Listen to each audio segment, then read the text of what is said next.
ಹತ್ತಿ ನೂರಾರು ಊರು ಸುತ್ತಿ ಏನೇನೋ ಕಂಡ ಮೇಲು ನಮ್ಮೂರೇ ನಮಗೆ ಮೇಲು.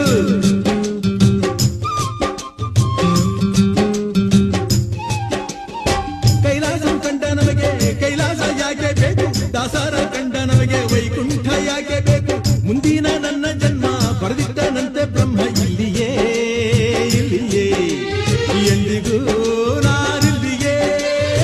ಹುಟ್ಟಿದರೆ ಕನ್ನಡ ನಾಡನ್ನು ಹುಟ್ಟಬೇಕು, ಮೆಟ್ಟಿದರೆ ಕನ್ನಡ ಮಣ್ಣ ಮೆಟ್ಟಬೇಕು. ಬದುಕಿದು ಜಟಕ ಬಂಡಿ, ಇದು ವಿಧಿಯೋಡಿಸುವ ಬಂಡಿ. ಬದುಕಿದು ಜಟಕ ಬಂಡಿ, ವಿಧಿ ದಡ ಸೇರಿಸುವ